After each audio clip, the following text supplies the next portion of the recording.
Mise au point sur la situation dans les territoires d'Ouvira. Alors, je vois des spéculations, des rumeurs. Je vous avais dit qu'à chaque fois qu'il y aura du nouveau, je vais revenir vers vous pour vous tenir informés. Alors, il y a eu des crépitements qui ont été entendus autour des 17h, 18h. Et ça s'est arrêté autour des 19h d'Ouvira, dans le sud Kivu, bien sûr. Les Ouazalendo qui tiraient. Il s'agit de quoi concrètement? Je ne pouvais pas encore vous partager la précision si moi-même je n'étais pas précisé auprès de ceux qui sont à Ouvira en termes de nos troupes, nos compatriotes. Alors, je vais rapidement mettre cet audio, on va écouter ensemble et vous comprendrez ce qui se passe pour que vous sachiez un peu. Bonsoir, c'était.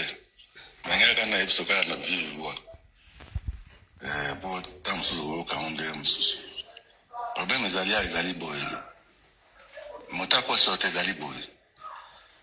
il y a un certain colonel Patrick, Azali commandant bataillon Nabiso, bataillon indépendant, Azali commandant bataillon indépendant na Punya. Pour moi, 31 région militaire et Tali Sid Kivu na Maniema. Oui, Azali commandant bataillon na Punya. Na côté Maniema kuna. Alors, c'est pas Bunia, c'est Punya. P-U-N-I-A. Punya. Elekikuna. Yena mwasi na ye. Bakufaki na crash sama ina Kisangani wana. Soka okai crash mwasi ina Kisangani. Yena mwasi na ye bakufa ikuna na bakufaki na crash wana. Escort même on a bikaki na crash wana. Yena mwasi na bana ni balé je crois. Bakufaki bangosi na ba pilote nyoso na kati avion moto moko na bikaki soda moko escort. Alors, nde corps na ye bateka en avion et qui était na Bujumbura et na Uvira pour ba enterrer pour za motasidi qui va fallait ba enterrer Koto. Alors comment la semaine passée il y a une morgue ongo les londres qui prévu enterrement na sala. Pour notre grande surprise là comme oh non ngamba pe na moni mabe bato baye bele kuta amsusu Rwanda, Kenya, soki Tanzanie, soki pe wapi, soki ba Burundi baye po bana na matanga wana bande kona bango soki pe ba infiltré bazali na kati to ebité. Je m'arrête là. J'espère que vous allez partager la vidéo et que la suite, je vais vous expliquer. Parce que c'est un peu tous les détails et tout. Mais j'ai préféré commettre un début pour vous idée. Un officier des FRDC a connu un crash d'avion. Ça, tout le monde le sait. Je crois que c'est la semaine passée, pour ne pas de la semaine dernière. Donc, il faut pas enterrer Léona Ouvira. Et par surprise, qui n'a début avec c'est un Kivusien. Donc, il est originaire d'Ouvira, là où on va l'enterrer là. Malheureusement, ce sont des Rwandais qui viennent pour son deuil. Et quand nous on parle, votre discrimination, votre haine, votre discrimination. Toi, tu es Congolais. Denge bazolo ba azasoki munyamurenge soki nani. Banda kufaki banda ekoloba bongo. Siko, quel est le lien entre les Banyamurenge et les Rwandais? Pourquoi sa famille doit venir du Rwanda pour participer à deuil na kati ya Uvira? Ça, ce n'est même pas, voilà. C'est la question que tout le monde, à laquelle tout le monde est censé répondre. Sauf dans la réponse, tiens un commentaire na Rotang. Quelqu'un qui est congolais d'Ouvira, qui est décédé, qui est mort dans un accident d'avion, et les jours de son enterrement, sa famille vient du Rwanda pour l'enterrer à Uvira. Était-il congolais ou rwandais? Ça, tout le monde peut répondre. De deux. Uvira, les Rwandais ne cessent, et là, je réfléchis en tant que Congolaise. Les Rwandais ne cessent de dire que Tozo attaquer Uvira, Tozo Uvira et tout. Pourquoi avoir accepté que son deuil se tienne à Uvira, sachant que les Rwandais cherchent par tous les moyens afin d'atterrir à Uvira? Qu'est-ce qui prouve que ceux qui sont venus en deuil, il a dit plus de 200 personnes sont venues. Qu'est-ce qui prouve que ces 200 personnes sont des civils et non des militaires? Comment ferez-vous pour les encadrer afin qu'ils repartent chez eux sans qu'ils ne restent à Uvira et qu'ils ne soient un sujet d'insécurité et de problèmes pour nous? Massunzu, où es-tu? La même chose s'est produite. Massunzu sait très bien de quoi je parle. Un officier était mort, pas dans un crash d'avion, d'une maladie à Bukavu, juste quelques jours voire 10 jours avant la chute des Bukavu. Massunzu lui-même avait interdit que son deuil ne soit tenu à Bukavu pour éviter que, parce que le Rwandais visait Bukavu, qu'il n'atteigne Bukavu. Et ça n'a pas été écouté. Le deuil a été tenu à Bukavu et en fin de compte, Bukavu était tombé. Avant que ce deuil n'ait lieu, parce qu'au finish, les entre guillemets officiers en question n'est pas enterré, hein. Parce que les voisins se sont opposés. J'ai des images avec moi. Mais pour l'instant, je me réserve le droit de poster ces images-là. Il y a eu de contrôle. Il y a eu de contrôle. Maintenant, on saura s'ils vont passer nuit où. Vont-ils retourner au Rwanda en attendant que le deuil soit reprogrammé? Ou qu'est-ce qui va se passer? À ce stade, parce que c'est déjà dangereux, on ne peut pas identifier si ces gens sont des civils ou des militaires. Je pense que Massunzu doit délocaliser ces deuils-là. Tu es à Kisangani, Massunzu, tu peux les tenir là-bas. Et déjà, pourquoi vous acceptez? Où est la DGM? Où est la DGM? Pourquoi vous acceptez que les Rwandais quittent le Rwanda pour venir dans un deuil qui appartient à un soi-disant Congolais? Quel est le lien entre ces Congolais et ces Rwandais? Vous savez tous que les Rwandais visent Uvira. Et comme d'habitude, eux, ils comptent pas sur eux-mêmes. Ils comptent sur toute cette distraction qui nous gangrène, nous, et face à laquelle nous ne sommes pas puissantes en termes de population, nous ne sommes pas sages, nous ne sommes pas vigilants. Je sais qu'il y aura des gens qui disent où est le rapport entre les deuils et la situation sécuritaire. C'est pas pour rien qu'ils veulent tenir ces deuils-là pendant que le Rwandais menace Uvira. Pour eux, c'est tout un plan. Si les gens peuvent infiltrer même des écoliers, vous pensez que c'est pas dans un deuil qu'ils vont s'infiltrer. Pour eux, tout chemin mène à Rome. Parce que Uvira, c'est leur nouvelle cible. Je ne dis pas qu'il y a la guerre à Uvira. Je ne dis pas qu'il y a des combats à Uvira. Il faut pas confondre. Mais le problème, c'est que on peut pas exposer Uvira face à des situations qui peuvent occasionner la présence des Rwandais par surprise dans Uvira alors qu'il n'y a pas eu de combat précédemment, alors qu'il n'y a rien eu du tout. Je ne sais pas si vous me comprenez.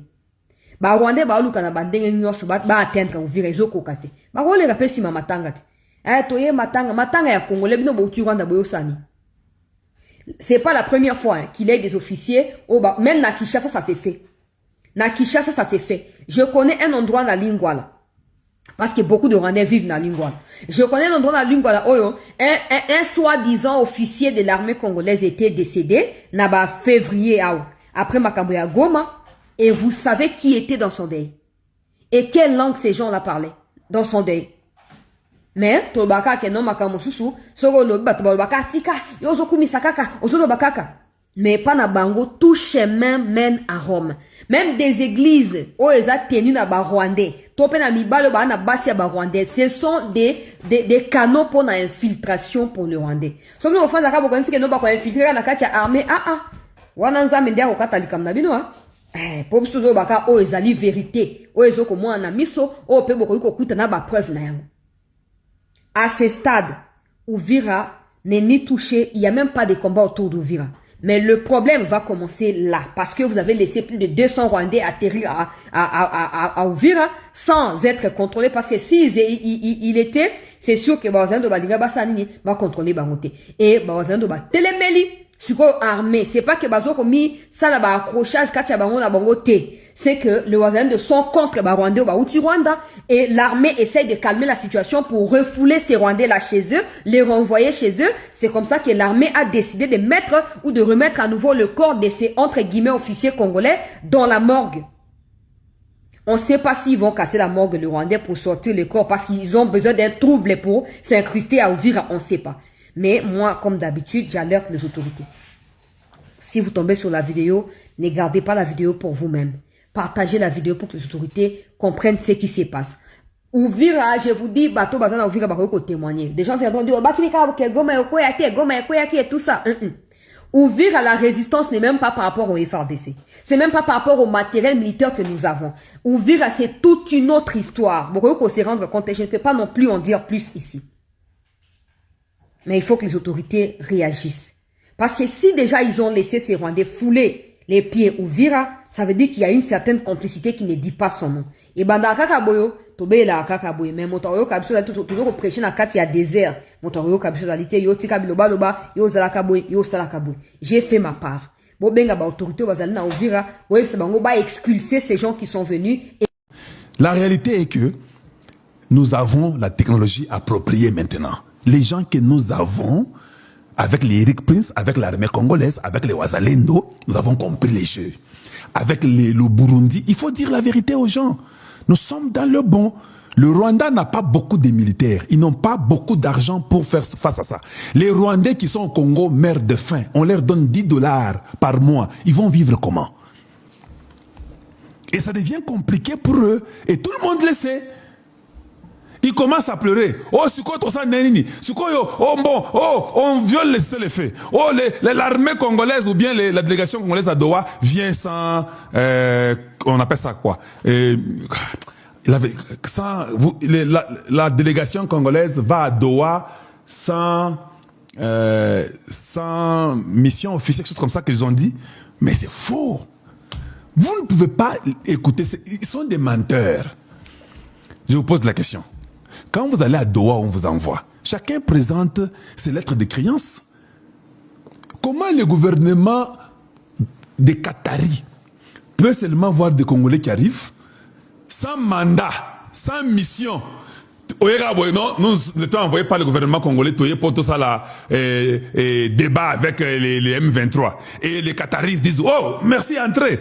Comment vous ne réfléchissez même pas vous-même pour 2 minutes? Bien-aimés Congolais, ne prenez pas et faites quand même des analyses. Vous avez quand même tous étudié. Donc, cela veut dire que yo peux avoir un avion au Qatari, au Qatar, au Komikuna, oh non, je suis de la délégation congolaise. Est-ce que c'est comme ça? C'est un mensonge. Toutes les personnes qui sont au Qatar ont donné leurs preuves d'avoir été accrédités pour aller parler de ce qui se passe au Qatar pour le Congo. Tous. Les Qataris ne peuvent pas seulement vous ramasser dans la rue comme ça pour vous dire des Congolais. Non, c'est faux. Papa, il ne faut pas mentir à ce niveau-là. La réalité, c'est quoi? Les groupes qui sont au Qatar, je vais vous informer. Épiclé. Mais la vérité. Le groupe du Congo qui est au Qatar, va picler. Balobi, oh, toko salate, oh, toboyi. Et ça, c'est la vérité. Même si je n'étais pas pour le problème de Qatar. Mais quand ça va, je dois dire que ça va. C'est ça qu'allongi. Bah, picler. Balobi que te, oh, toboyi, oh, condition toboyi. Cas par cas, beaucoup quand on a remis les sous te. C'est ça le problème. Ils sont déjà à Doha, sur 4, sur 5. Maintenant, quand ils commencent à pleurer que non, ils sont venus sans mandat. Et c'est faux, basé un mandat. Le problème est que bah, picler na bango, balobi que toko bouger te. Bazu ordre na Kisasa que Kuna, parce que Tshisekedi était fâché, non? Vous vous rappelez que Tshisekedi avait dit que ce qui se passe à Doha, c'est qu'on a signé, c'était pas d'accord. Vous avez entendu Tshisekedi dire ça quand Privo était venu à Kinshasa. Tshisekedi a dit ça. Alors, Batouana peut n'denga bazaki mandaté. Tant que que chef na bango n'a pas aimé ça. Bah picler. Et tous. Ils ont dit non, non, ça on ne prend pas. Les chefs n'est pas content. C'est pourquoi ils ont bloqué Makamado, ils ont avancé sous thé. Les retraits et aller dans les camps de cantonnement, tous. Il n'y a pas question de réintégrer, utiliser administration, comme Boulos vous dit, administration locale seront réintégrées. Lukuta, il y a Congo, au Bazan Qatar, piclage. C'est ça la vérité que je vais vous dire. Koutou, Bato Qatar, Bazolo Bagage, Soki Kaka Congo, to récupérer Bunagana, et s'il peut, na Kokende Bakan, il y a, comment dire, comment on appelle, Romangabo, je ne sais pas quoi, et Sili. Vous reprenez Bunagana, on n'accepte plus rien, et on ne badge plus, et on refuse tout. Ndengezali. Ça, c'est pour leur dire. Tu sais pourquoi je dis ça? J'ai dit ça parce que tout le monde à la maison, répétez avec moi. Chimbouboué.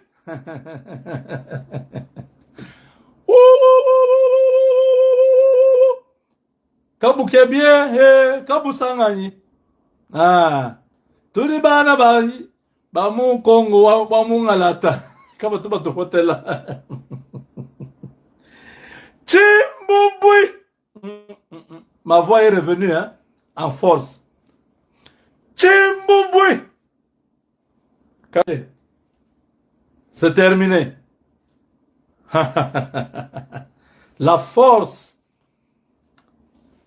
des médias, nous avons tenu pendant 2 semaines, Kamel est cadavre par terre. Le travail se fait ici. Le Congo est à nous, vous donne la direction. Et tout le monde suit. Ouais, ouais. C'est une faveur imméritée, une grâce qui vient de Dieu. Si nous nous soutenons quelque chose, c'est que nous avons des éléments.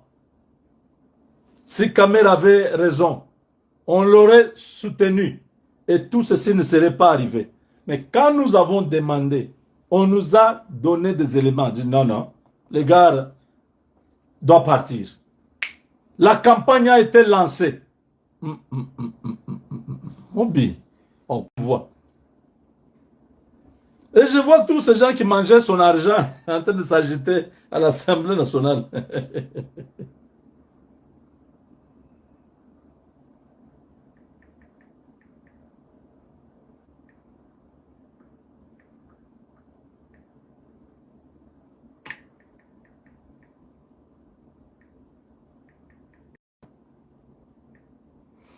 Mes chers amis, suivez ce qui se passe. Hier, après son départ de l'Assemblée nationale précipité, il termine son discours. La tension qui était dans la salle était perceptible. Il pouvait voir comment les députés étaient déterminés. Ils disaient non, non, ici on risque d'arracher les chaises ici, jeter sur moi. Lui-même a fui. 5 minutes après, il n'était plus là. Tous les bureaux fermés. Le gars s'est arrangé, il a appelé à l'OUA, tout ça, pour que le président le reçoive. Or, le président suivait le tout à la télévision. Le président a vu la rentrée parlementaire. Il a vu, et au Sénat, et à l'Assemblée basse, l'Assemblée nationale. Bon, il a fait intervenir ses contacts à l'Assemblée, à l'OUA. Le président a dit, ok, ça va, il peut venir. Il est parti chez le président. 1h30 avec le président. Il sort de là, l'homme est abattu. C'est-à-dire, tu sais que n'a pas donné de garantie. Il a dit non, à ce niveau, vous devez gérer cette situation avec les députés. Donc, donnez-moi une seconde.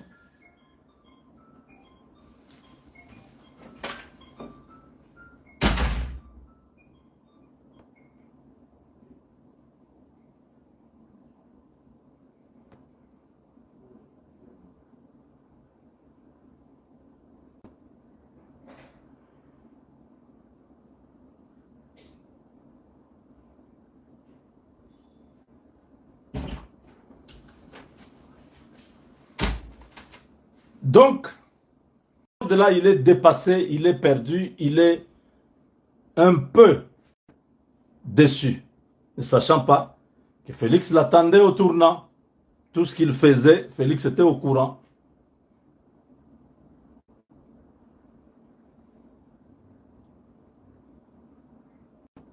Désavoué par tous.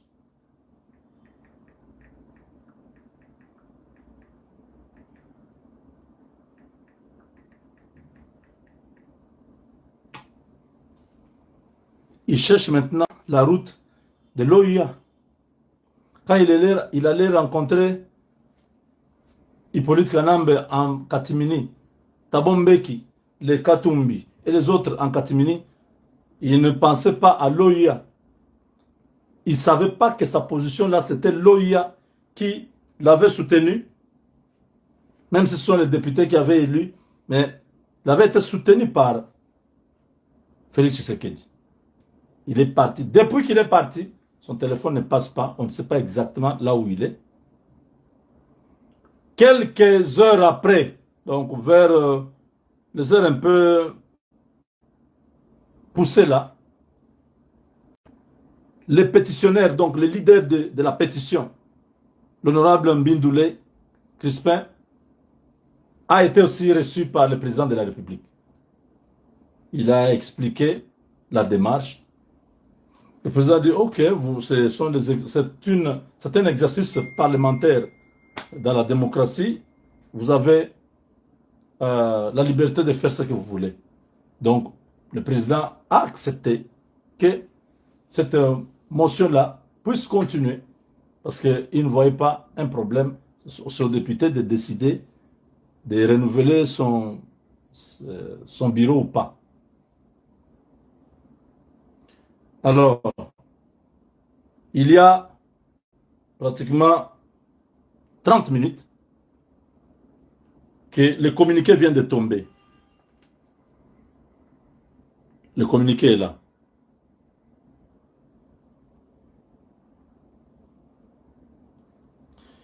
Qu'est-ce qu'on dit dans le communiqué?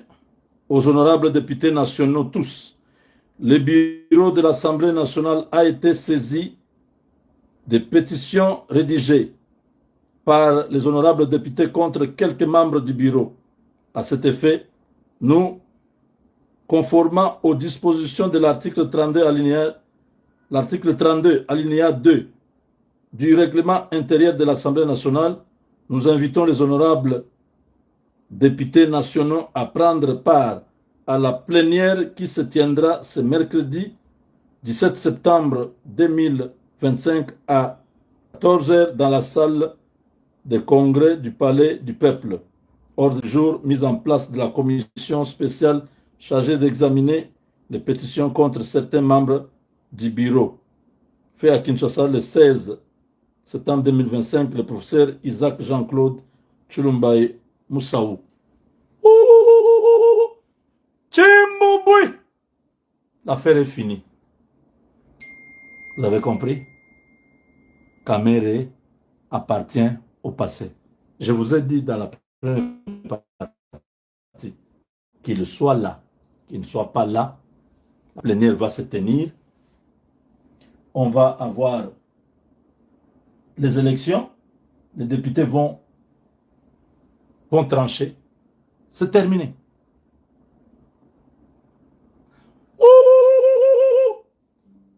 Oui, ça y est là.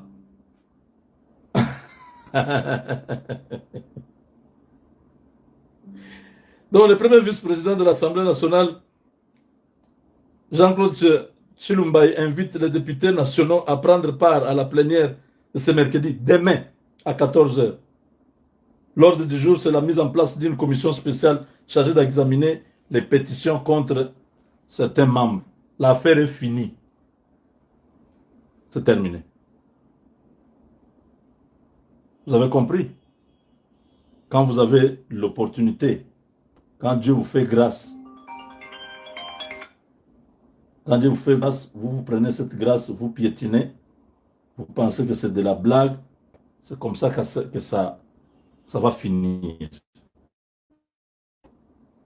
Avec Dieu, nous vaincrons. Donc, nous nous retrouvons demain pour célébrer. Je ne sais pas si c'est demain qu'on va directement passer aux choses sérieuses ou il y aura peut-être une transition avant que ce gars puisse partir. Je crois que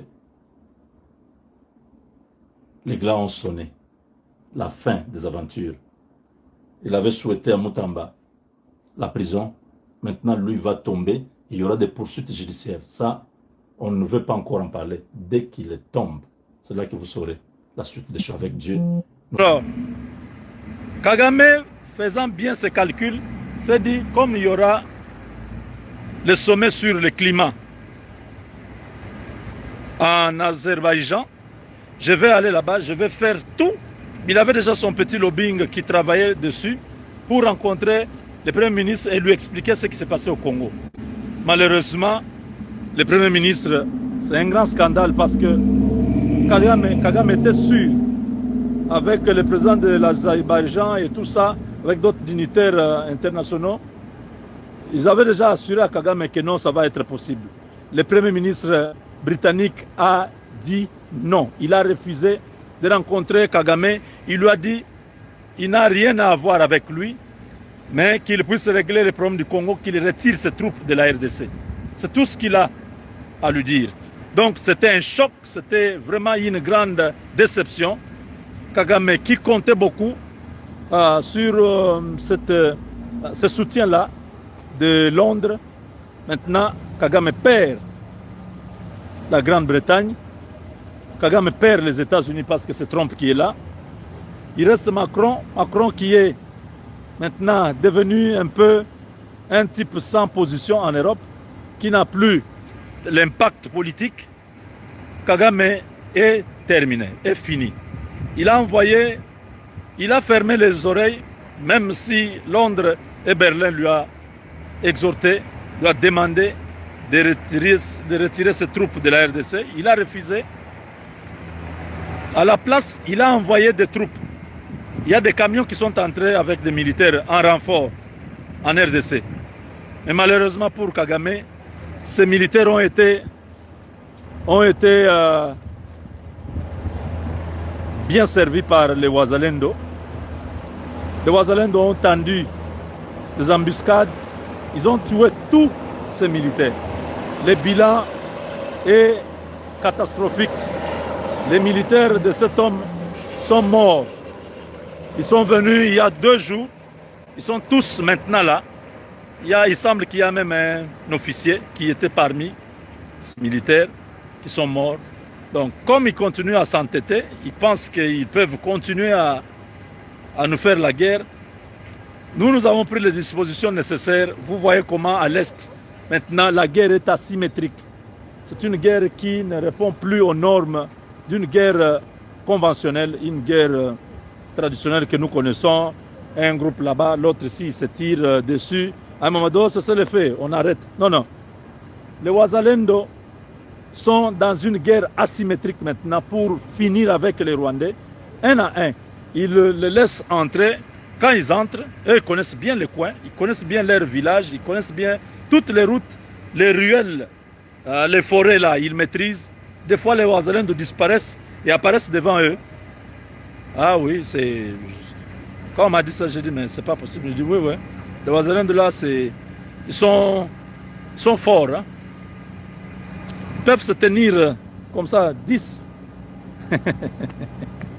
Babou, kaba écoute le quoi.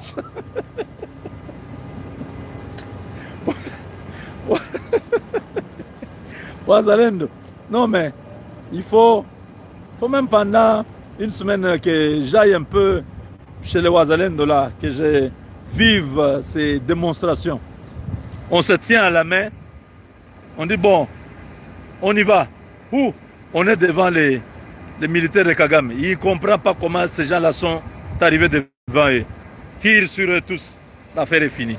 Waza waza. Ces gens-là sont très forts. Hein?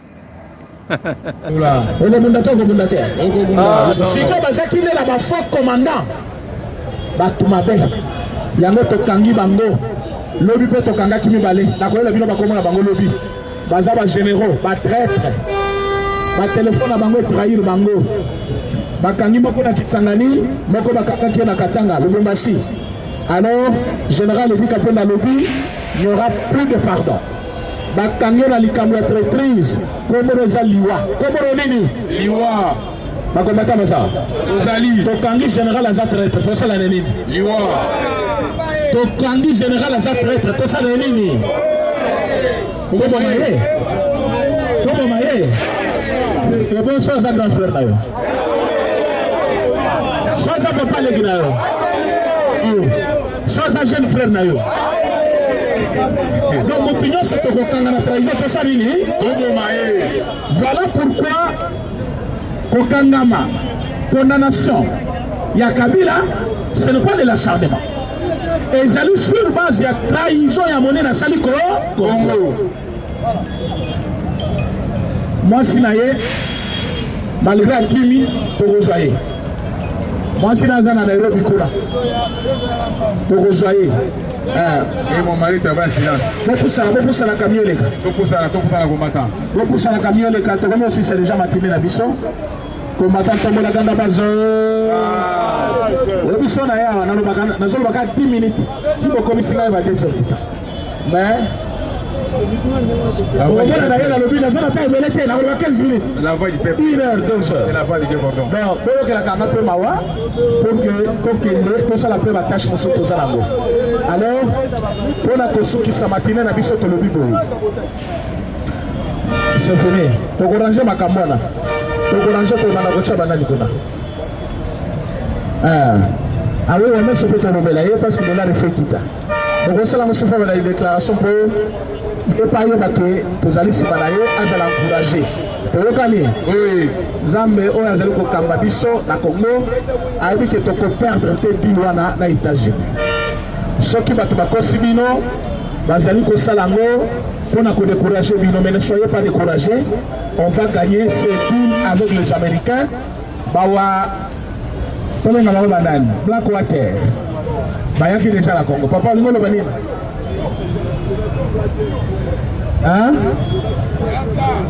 le troisième point na koaborde yango lobi par rapport ya temps est-ce que il peut sazawa Atozali tombola ganga basa Fachuba Eton lobi boya na tongo makasi pour que na aborder troisième Boya na tongo makasi mais le tozo six na Blackwater ezali rumeur te ezali likamba kobomba te bato na biso bapartenaire na biso baza déjà baza bamercenaire te eza mosala na bango nous avons signé un contrat normal pour na koappliquer plan B plan B eza nini au cas où Washington au cas où Doha basakani minere eza ya biso tokopesa yango qui nous voulons nous allons signer avec la Russie nous allons signer avec la Chine Amérique akometa mokili mobimba te na minute oyo soki Amérique aza na moto abangaka eza Poutine Trump akoki koloba biso bakutani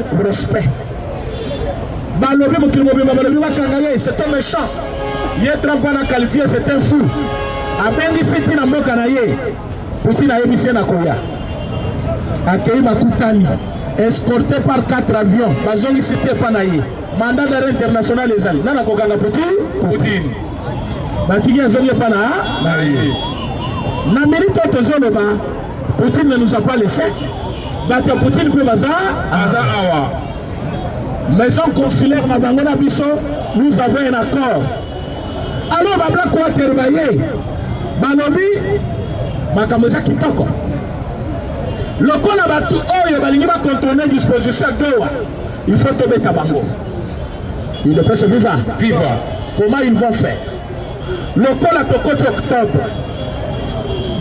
est-ce que ça vous dit quelque chose tokoti na mwa nini tokoti na mwa nini nayebisaki bino na octobre il fallait tosa nini attaque na octobre tozali kozongisa FDLR na mboka na ye FDLR baza banani FDLR baza banani Rwanda abunisaka biso alobi boza na FDLR na Congo bazali menace pour le Rwanda biso pe tolobi avant FDLR ezonga le M23 nani o baza na Congo il faut bazonga pe Rwanda Boulos ou comme qu'on se contredire lelo allié corruption mais en retard Fachi Beton avait déjà un plan B ata olie mongo ya ba Rwandais okosanza yango bolo pe kosila na Maison Blanche na minute plan B kozala appliquer lokola ba FDLR bazozonga opération zobanda entre le 6 ou le 16 soki boboyi kozonga d'une voie normale okozonga na sema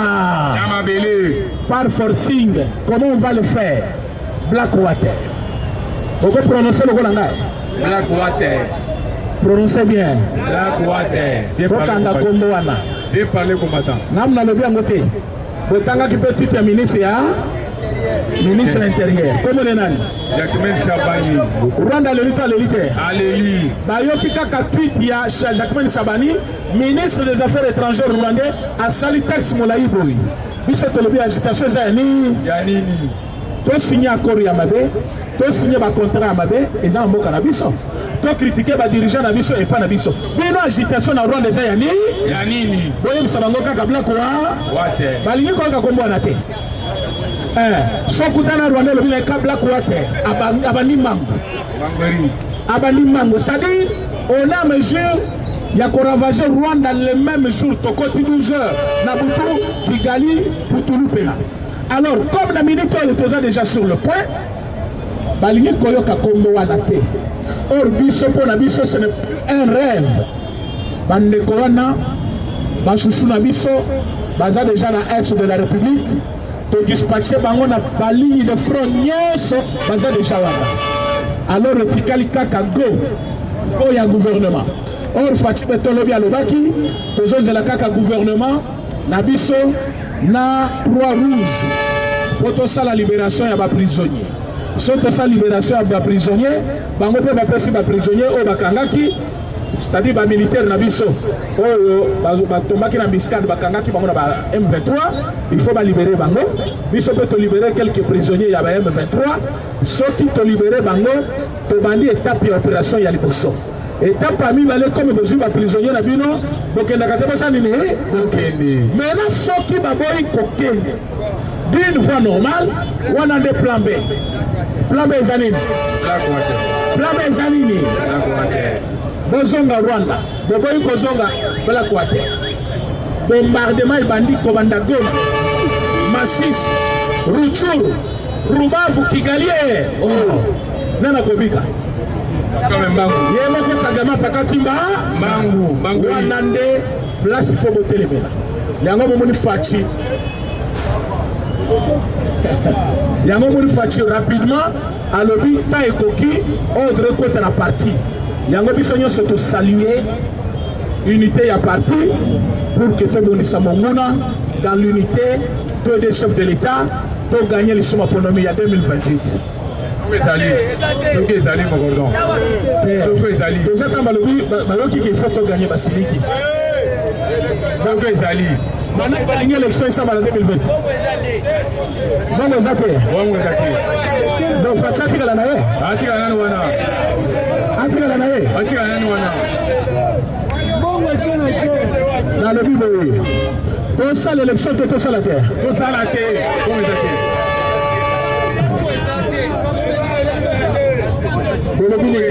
Tout ça l'élection et les athées. Pena nini? Bongo ezateke na bitumba. Bongo ke wapi? Na bitumba. Bongo ke wapi? Na bitumba. Nako bongo sabembo. Bongo ke wapi? Na bitumba la este. Comme élection athées, le président reste en fonction jusqu'à l'installation d'un nouveau président. Non, le baga magambana. Bango moko. La mère Mendena Chadari, c'est ça non? Ouais. Donc Bissopé constitution wana kaka nde tosalela jusque-là. Est-ce que tu changes déjà constitution?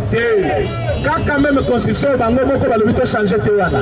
Et le président reste en fonction jusqu'à l'installation de nouveau président. Le col la élection est limité, donc il n'y a pas un autre président. Donc tu sais que reste en fonction. Le col moko on est là aujourd'hui. On est là, on est là.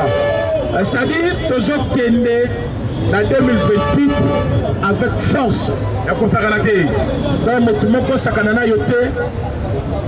que tout ça la élection à Congo, il faut aussi s'habituer sur la Est.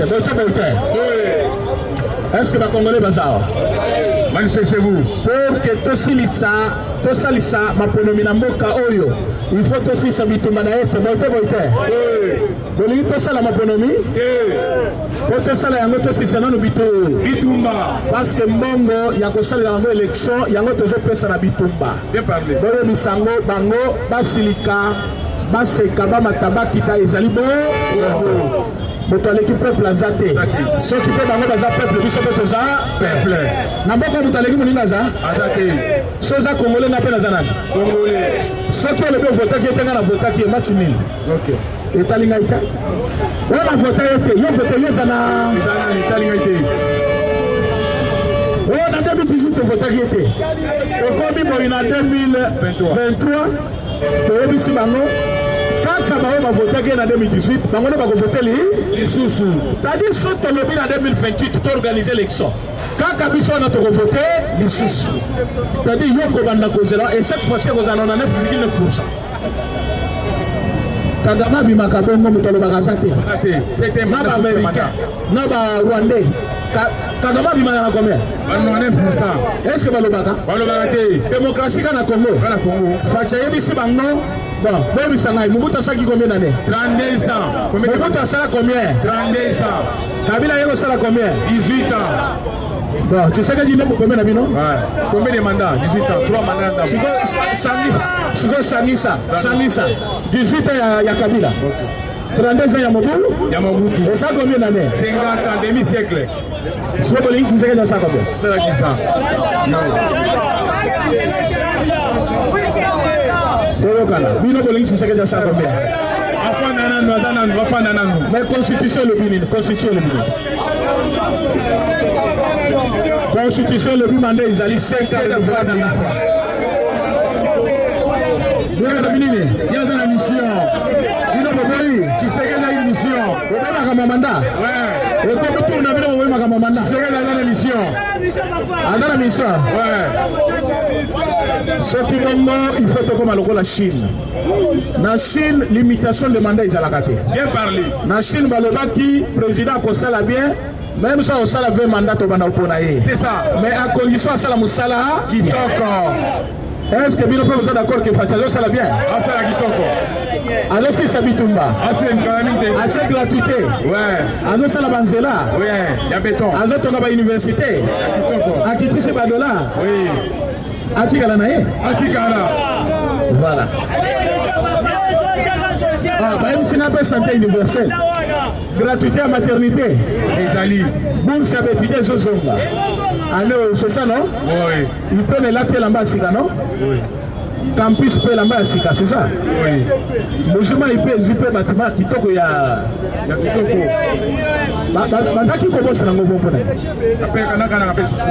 Vous avez acharnement que toi. Loala est commis poto. Loala est commis poto. On va changer. Loala est commis au moni bâtiment, mon soeur Tongi, au Rogan et Sozal sur la Congo. Dans Loala Baka. Avec Fifi Masukawana que vous voyez. C'est-à-dire, à un moment donné, Fachassa Biloko Belé, nous n'avons pas le temps de perdre dans les discussions inutiles.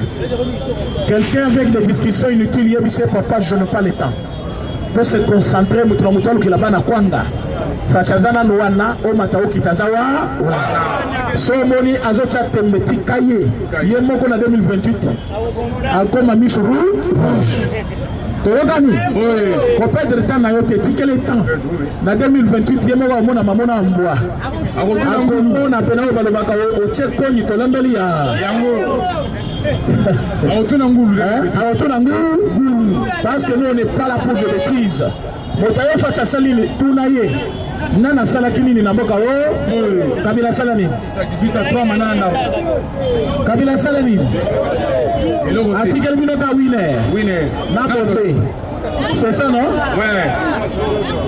Nampazona Kuluna, c'est ça non? Si vous avez un biso à l'université, alors si c'est 30 ans, yo banda ko contredire. Nous avons un seul souci pour le moment. Comment va Congolais na biso ya est va vivre na kimia na banda kuna bango. Oui. Alors, vous allez couper ça merci na monsieur André Wameso. Azoko ya na libulu. Béton. Okoya. Bande kuna biso este boza la kimia. Kalate de Joshua. Liberté na bino total. Lobby ba M23 bakangi ba jeune ebele na go. Bazokota na ndako nyonso so bakuti bana mobali bakangi yo. Soko résister babeke masasi. Rien que pour la journée d'hier, on a perdu plus de 80 garçons. Oyo babeki masasi par la rebelle M23. C'est-à-dire aux âges jeunes, au boy kokende babeke masasi. Lobi na Goma babomi 89 jeunes. 86. Oyo bango moko bazokanga na makasi toli côté bazokena bango te. Mokolo lobi na Goma même ba école ekangaki parce que babanda kokende tina ba école pour bakanga ba jeune. Biso ba Congolais tokoki kotikala indifférent te na pesa bandeko na biso ba Congolais lokola biso. Yango bino place nyonso zali yeba ke Rwandais M23 za ennemi na yo. Botako sayote. Jeune garçon nyonso Congo aza libre à vivre na mboka na ye ko sala vie na ndenga lingi. Mais baninga na bino lelo bino botelemi ya bozoyoka oyo tozoloba. Mais lobi na Goma ezalaki obimi na ndako bakangi yo. Obimi bakangi yo. Lelo toza journée. Lelo mercredi. Lobi mardi ezalaki bongo na Goma. Opesi mwa boy. Ba jeune bazokima oyo ya makasi. Oyo kotelema pour résister aux licence. Babomi ba jeune obele lobi. Tozali kosenga bino pour résister les Rwandais. Armée na biso ezali faible te. Tozala ki na ba traître na kati na yango. Le moment est arrivé ya kodénoncer bao nyonso bazali baennemi de la République. Boyito boyite. Yango so moni bakangi ata za ndeko na yo, aza général, aza colonel, aza traître, ndima baboma ye. Toyokani? La trahison ezalaka na mbano moko ezali kaka liwa. Moto moko kosa yo te. Tokotika te bandeko na biso basila bakufa mikolo nyonso mikolo ya trahison ya bato oyo bazofutama na mbongo ya leta. Olati teni ya leta, ozi munduki ya leta, omati mutuka ya leta, ozolisa bana na mbongo ya leta, mais ozo trahir leta. Est-ce que bato wana balingi Congo? Jamais. Est-ce que bato wana balingi biso? Jamais. Parce que bitumba ezali kokweyisa économie, bitumba ezali kodestabiliser mosala na yo. Boyebaka ndenge boza boye, souffrance mingi boza nango. Nazoluka mutu moko ya 30 ans atelema, de 30 ans. Ouais, il y a 30 ans. De 30 à 25 ans, à Téléma. Yaka. Emmanuel Yaka. Donc ce jeune garçon a botami à Kouti Bitumba. A Koli à Moni Bitumba. Le loyo ya komi kosala nakati ya Bitumba. Ya Bitumba. 30 ans ya Bitumba, c'est le jeune, c'est l'âge de fleur. Âge oyo même Jésus-Christ abandaki boulot na ye. Eza âge mobali nyonso santaka na ko mobali na sala na bala na bota na koma mutu. Mais eza âge au Congo ezali ko demeurer na kati ya Bitumba. Bota là c'est un grand garçon déjà. Mais l'âge ya zanango eza âge Bitumba eza nango na Congo. Jonga na pesa yo. Est-ce que Tondi ma Bitumba et continuer les choses? Jamais. Maintenant ba bazali ko sala ke Bitumba ezala. Tout ça la bangoni. Yango tokebisi ba généraux traître nyonso. Oya kokanga makombo na eliwa. Oya kanga makombo na nini? Eliwa. Siko ba oba sana kangani lokola ba chiwewa et consort. Tout ça la bangoni. Tout ça la bangoni bi. Bazali ba traître. Mais il n'y a pas que le militaire. Il y a aussi des civils. Bazo trahir. Est-ce que Boyebi Kamera a trahi la République? Oui. Boyebi Kamera a qui va réunion secrète avec Batouana? Ouais. Est-ce que Boyebi Kamera a fait du Sida pour tenir une rebelle? Alors, merci beaucoup.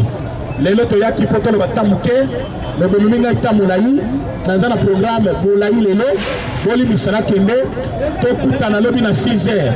Na sepeli lelo pourquoi? Maman Charlotte, mettez-le. Vous mettez l'équipe dans l'équipe à Makassou. Quand les gens qui sont venus à été, au coup à batouté. Mais vous avez compris l'intérêt de la Kolanda. Maman na batata oyo, o bazali koluka information na mwinda pour na koya kopesa sabino information. Bato bazo sala bino musala kitoko ba meritaka pa encouragement. Bon maboko makasi pour la bako. Tozo ko mabongo na bango na bino kalate il faut te séparer là. Le pôle à unité zongi na parti. Kabouya na bizibo ba komi ensemble. C'est le moment de réclamer ma poste na biso ya UDPS pour que ma combattant ne soit pas Moussa. Nous avons un ministre belé. Mais combien bazu ba combattant na ba cabinet na bango? Banankasi, baleki na bango, ba connaissance na bango kala, ba to basali sa bango na pauvreté à la place ba combattant. Le colonel aussi poste na combat UDPS. Ba tu fais ça na cabinet na yo. Essentiellement, il faut d'abord battre na UDPS. Attends, je battre tribu na yo, je battre tribu, monsieur, mais vas battre parti na yo pays. Dans un pays congolais, le roi congolais, non. Ba ministère monsieur se présente à parti monsieur. Ba parti on va japper ba congolais monsieur. C'est comme ça. Musala au bureau monsieur na combat parti. Votre qui battu parti. Bonjour c'est la monnaie na banane. Bonjour je na ba ennemi. Na mabanga. Yango lelo ceux qui vont mon équipe est éliminée ngai. Ezali poto bondela bakonzi ya parti mokonzi ya moka va reconnaître le droit ya combattant. Et ça d'ailleurs comment de la tête, ils ont exigé. Ils allaient droit na bi na biso. Est-ce que tu as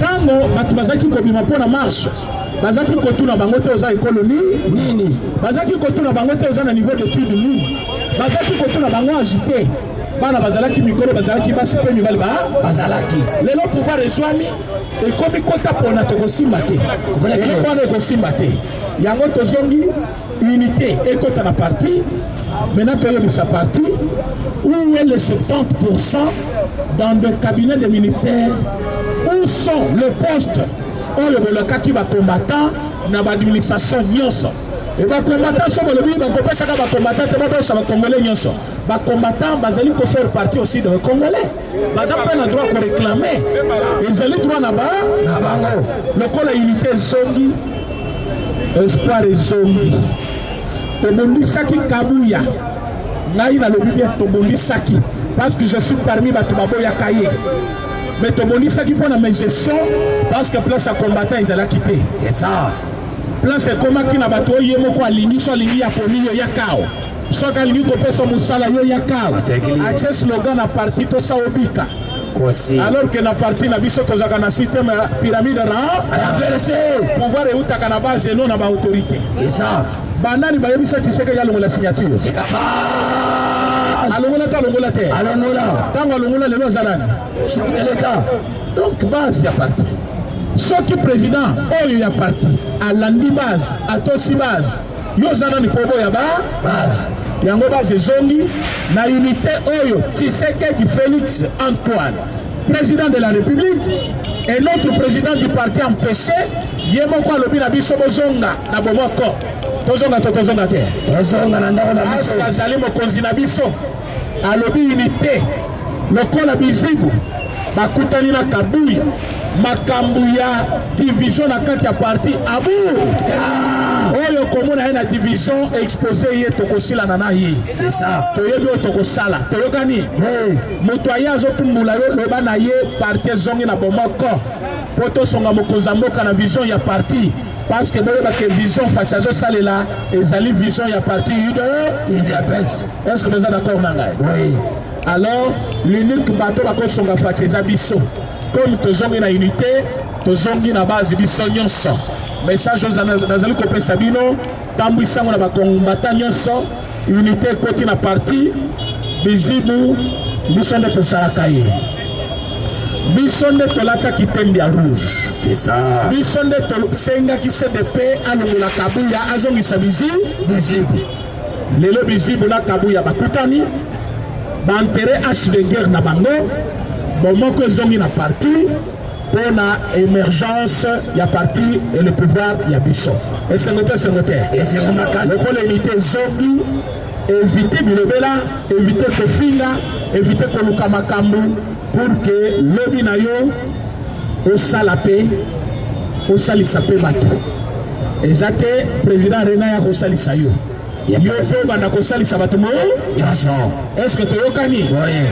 mpona lelo batraite ya Congo nauti komona moko bafacilitateur oponaki na kombo ya Oleskum Obasanjo ancien président nigérien na Pascal Saïda ozalaka ex-DG ya OGF bango mpona bango bakokokoba toujours na kotenir ya koloba ke il faut dialogue ekota na kati ya Congo bango nde bazala bafacilitateur peuple congolais soki boyebaka te dialogue oyo Obasanjo azala facilitateur ou médiateur ebotela biso accord à 23 mars na Rubavu ebotela biso accord à 23 mars so boyebaka yango te na Rubavu na faire comprendre biso accord à 23 mars accord à 23 mars elobaka boye oyo yango nde boyokaka M23 cela signifie que accord du 23 mars le 23 mars 2009 monsieur akosama 2012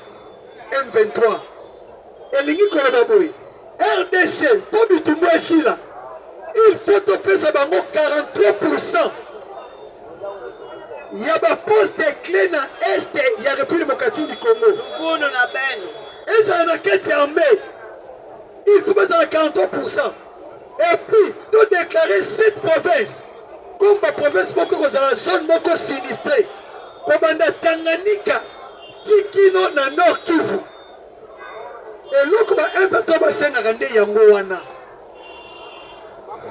bango nde bakoasire sécurité ya kote wana nyonso na jenini ya koloba ke esengeli kotia force neutre étrangère et assumer sécurité ya este wana nyonso ndeko na nga banda yo botama yebi kongo ezalaka bato mibale ezalaka ya banani koma bato moko babimi kaka na bwasa boye balobake bazwa 47% ya mboka na biso parti ndamu ezala dirige te sikoyo biloko wana bino bofandi nango balobi ke le président adialogue na bango apesa bango yango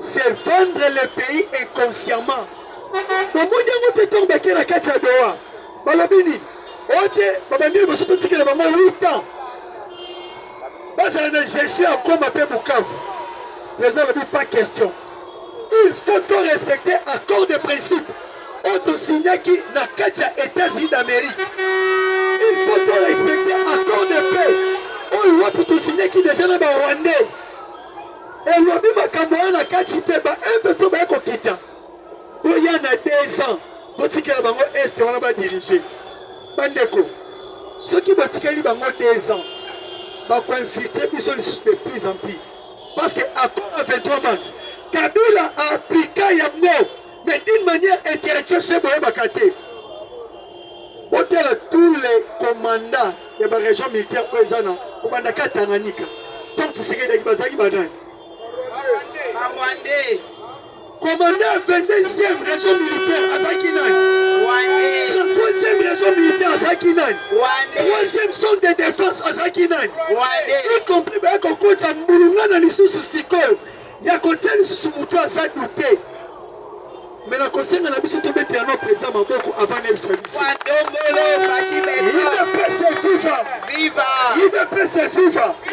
ntango tolobake faci soki peuple atie pression ayokaka population ndenge naoyisa bino boye le général Kasika oyo bazali no baboyaki na Uvira depuis hier na 22h akite Uvira idps viva ndenge population elobaki tolingi général Kasika te tokomona aza na meme plan na barwandais bitekwela lobi Uvira oyo depuis 30 ans de guerre nano kwela maboka monguna te mais yoka réponse à Kasika alobi bitekwela c'est un civil mais toi tu es congolais un général congolais comment un député congolais alobi Uvira ekokwea te yo lobi ya civil c'est cause à connivence na bango très bien guerre ceux qui ba rwandais ba boto na biso ba localité boyebaka yango ezala mpona minduki te ezalaka mpona traîtrise bakoya bayebisi bino repli stratégique donc bino baosonga bango bakoti esika mosusu okomona poste wana esengeli ezala na 200 militaire ezala na 1000 militaire mais okoyoka batiki 50 et puis 50 wana so bangi bafuta basoda basalaka nini bayebisi bino nyonso baona poste ya garde 48 nyonso boke ozambonga salaire tiki poste vip okoyoka 300 militaire M23 baye so yebisanga batikali mibale babunda mponaka bolingo Congo des soldats na 300 soldats ya barebele babunda bitu po bazala barambo yango omona na facilité basala nini basede na bango elede sala nini akoti olandela yango malamu esika nyonso président atia misu na bitumba oyo balokalité ani ekoya te mais esika nyonso ye asala lokola kobosaki mpe makambo mosusu balokalité ekoya raison pour laquelle bacomprendre que congolais atie esprit na ye na este mpo na luka kimia bayeli biso badistraction babandi na badossier ya Mutamba yebi mbongo Mutamba yebi mbongo yo yiba 57 millions tomona yango yo kono yiba 14 millions nzela oyo makambo etali baconstruction baroute ya kalabambuji tomona yango ya Mutamba yango wana nde omoni dossier otemelaka tomona mosusu awawa toluka minde ekele Kinshasa mbongo balia ba 27 millions bafuta Nicolas Kazadi mosusu bakamba gratuité akenda tourisme na prison atalika na prison asongi na ye so bande bomoni esika babimisela misisa nyonso wana eza mpona kodistrait peuple congolais eza erreur administrative Oui.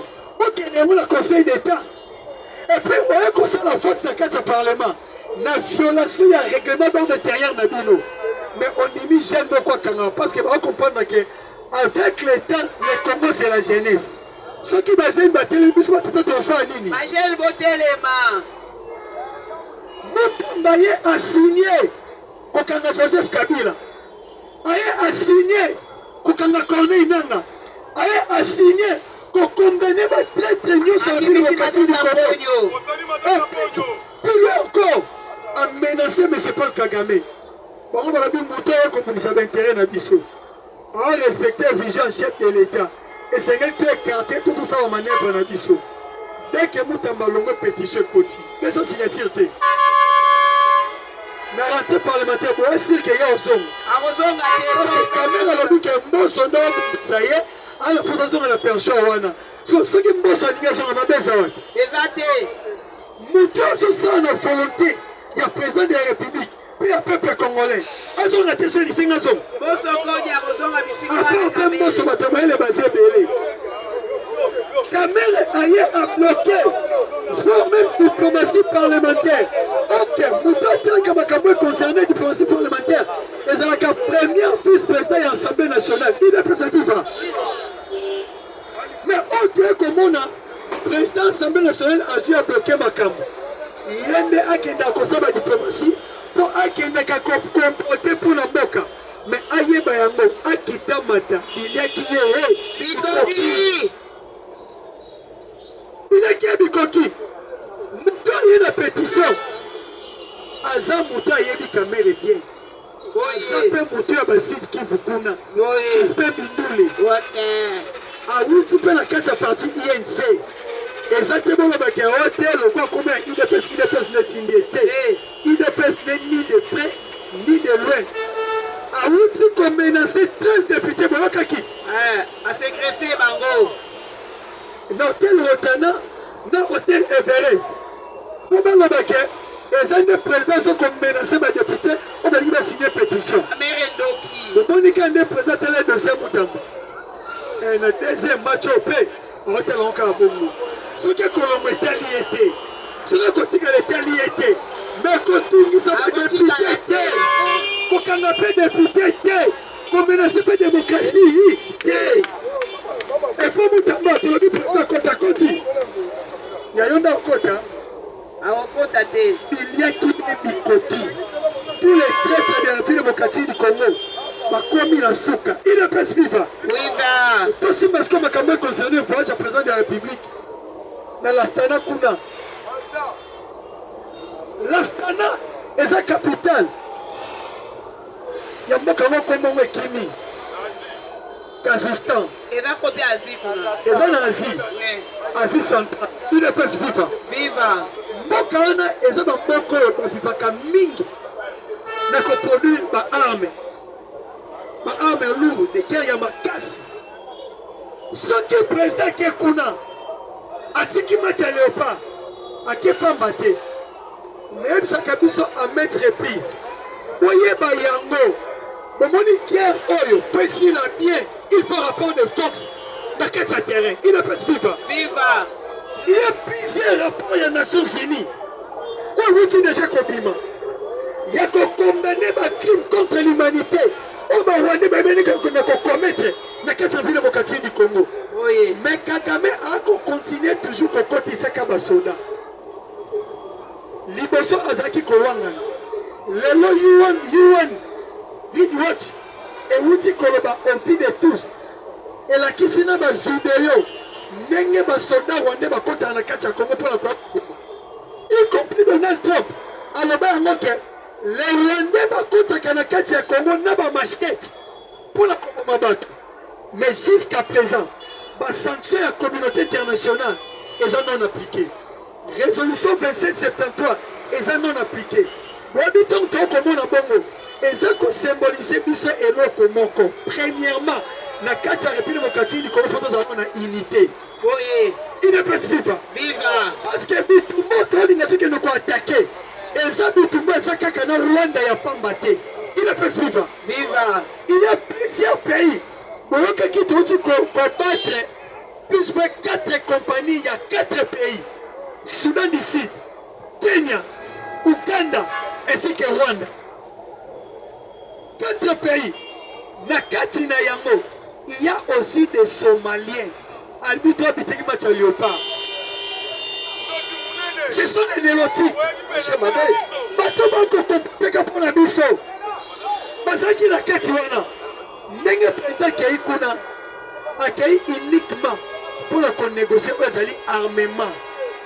Et il y a combattu sa malicieuse na kati ya mboka pour te faire face na tous les pays oyo et ça comme dit ça biso IDPS FIFA. Ce qui to lali bandeko mboka na biso ko sa e ko yeba na ko kende na pete. OK na pete. Alors yango esengeli na biso to fongola miso. Ndenge tata mokonzi ko na fongola miso. Yo nanga pela bisika to za nini to fongola miso. Pour protéger patrimoine national. Ozali la République démocratique du Congo. IDPS FIFA. FIFA. IDPS FIFA. FIFA. IDPS FIFA. FIFA. Et en plus, il y a encore des relations bilatérales. Autrement concernant Bango. Mais chose étonnante, la carte voyage wana, président Mboka wana a décoré le président de la République. Pourquoi a décoré? Alors, il est le seul président qui a amené la diplomatie à Makassi, dans la Afrique. IDPS FIFA. FIFA. Premier président africain va décorer. Il a une médaille. Mais Mboka Nazali. Honoré grâce à la diplomatie active. Tu peux dire que tu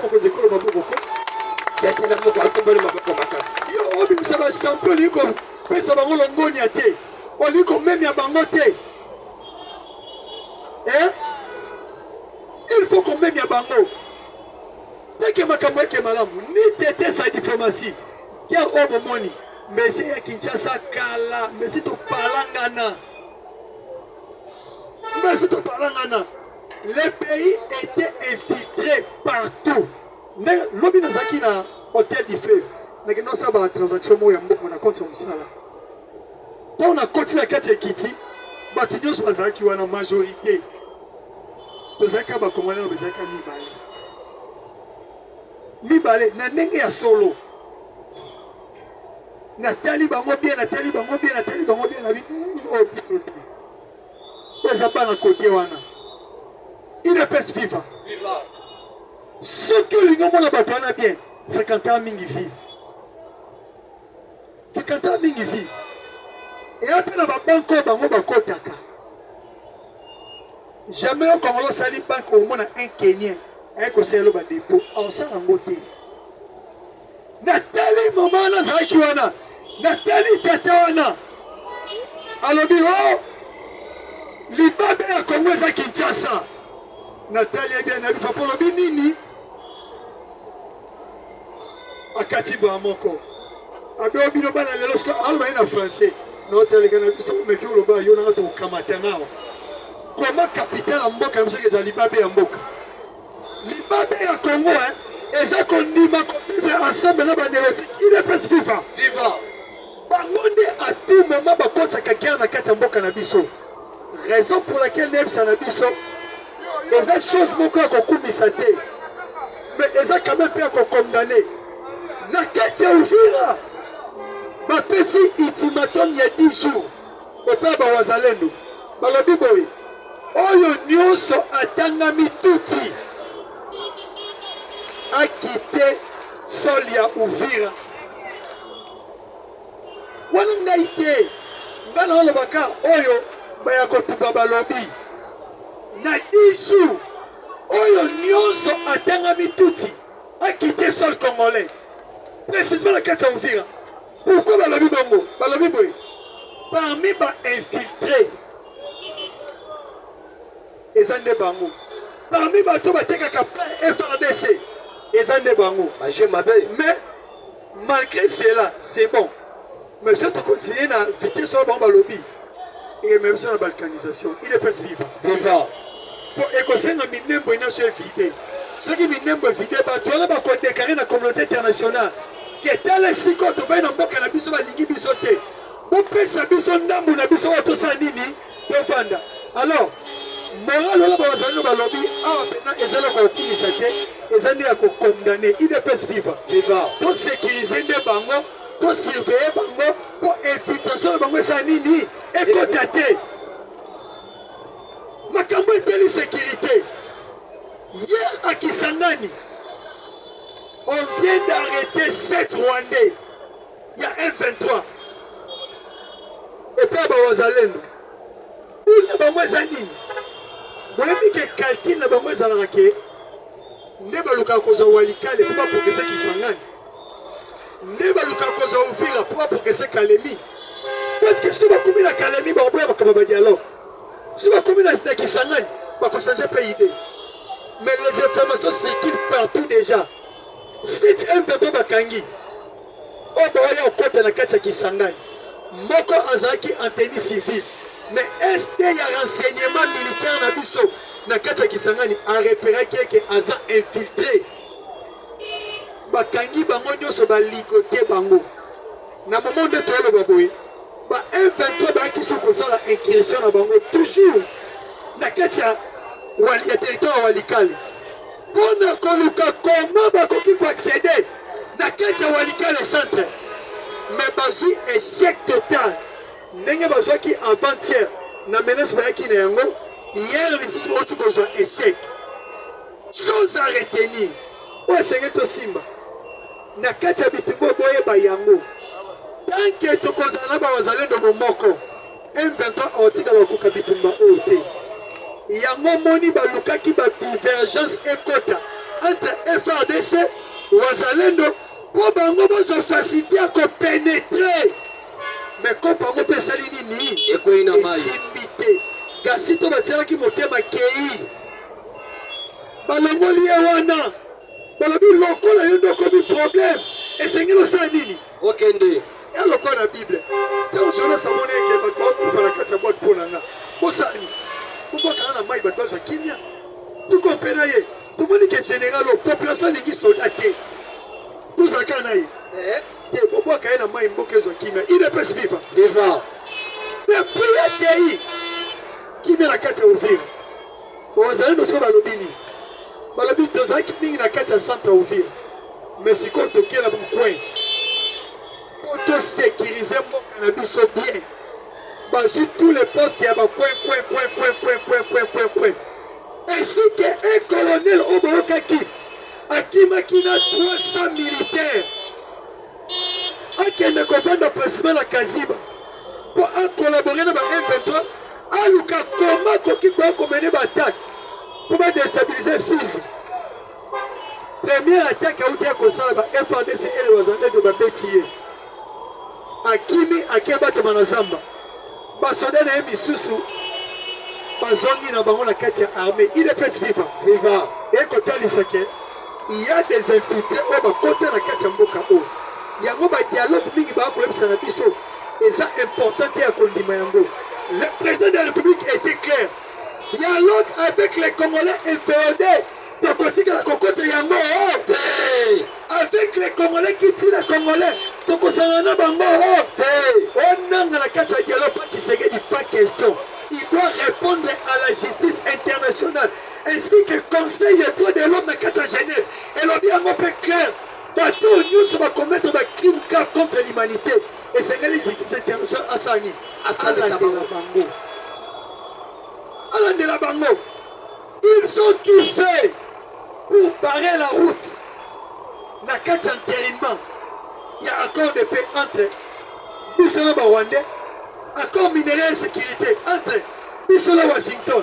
Mais nous sommes ça et Simbate. Mais attends comme ça le président de la République. Les Américains ont mis ça biso. Basa tout le Cameroun tout le Canada Cameroun. Mususu. Bakino bala baraboy. Ce que vous mêlez là les ça la kanini. Et pour la cas, racheter les temps. Tango makambano musika to signé.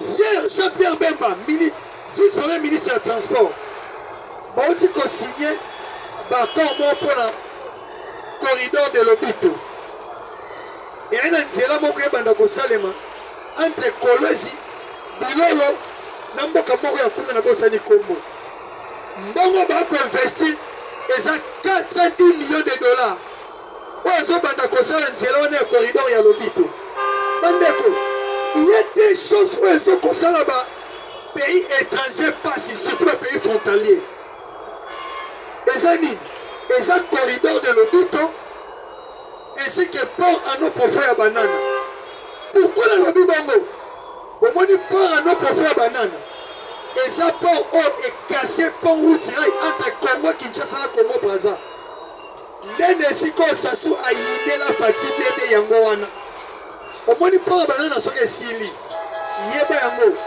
port ya Mambasa ezwi échec ezwi déstabilisation parce que port ya mwanda wana ano profet banana ekozala soki na Afrique ozala premier te eza deuxième port ya monene na kati ya Afrique mpe na kati ya stratégie mondiale idepesi viva avant okoma port a point nord oleka wana na espace na ye géographique oyo azali aleki port ya Mambasa na mosika e corridor ya lobito soki basali yango tin na Angola kuna na port ya lobito yebaki etanke port ya banane kosila tolinga te minere na biso ekendaka kaka Angola tokozala na système oyo Mobutu asalaka soki minere uti este eye na train tina Ilebo ekoti na masuwa eye tina gare centrale eke Matadi nzela ya train mpe ekoti yango na mai esai nini eke poto beke bapays fose bacomprendre yango soki bocomprendre bien politique esalama sikoyo bocomprendre ke Congo na bapays voisin toaka biso moko il est presque viva tozaka biso moko raison pour laquelle omoni ke président de la République a préféré que kosaba diplomatie na bapays ya libanda ya baasie ya baeurope mpona koluka soutien Angola bomoni baba baninga oui baba baninga po baintérêt na bango ane bouge te mais dès que po wana kosila bokoyoka yango esenge to bando verrouiller makambo nyonso e rapport moko otobima ya nini bandaki Rwanda asalaka baguerre na este ezalaka mpo abénéficier na oyo ezali fois même banyama ya République démocratique du Congo aujourd'hui soki na parc ya Virunga bagorille de montagne bazalaka lisusu te baéléphant noir oyo ya Congo bazalaka lisusu te il est presque viva nyonso wana ekima ekenda wapi ekenda na parc na bango ya volcan donc ntango bakreaka instabilité awa ezalaka mpona survie na bango mais un Rwandais auti kodénonce alobi nini Rwanda ndenge toza boye tokosouffrir guerre oyo nyonso esalemaka awa ezalaka uniquement mpona koenrichir monsieur Paul Kagame il est presque viva alors mpona toganye ntan na bino te bokoke misala nakoyebisa na biso boye esengeli na biso tant que peuple congolais bato balingi mboka to aider chef de l'état il est presque viva mais soki tomoni eloko ya malamu te tosaka nini totelemelaka Faci mosi ayebisa biso soki bosanganaka bolobaka mpo tochange vi na bino mais mboka esala nini echangeakala kobangaka te bandeko ya uvira balobi sika nango Faci asali nini ayoki bango Gasita akei mais yo na kini awa oyebi kaka kolelaka pasi oyo pasi oyebi nde bamarchaka te mpo na intérêt na yo so babengi yo kaka oyo te Faci alinga triple manda wana obimi mbangu na marche kasi bato oyo obimi na marche omuna mpo na intérêt na bango te il est presque viva Faci aye uniquement pour faire comprendre le peuple congolais comment koye kodéfendre ba intérêt na ye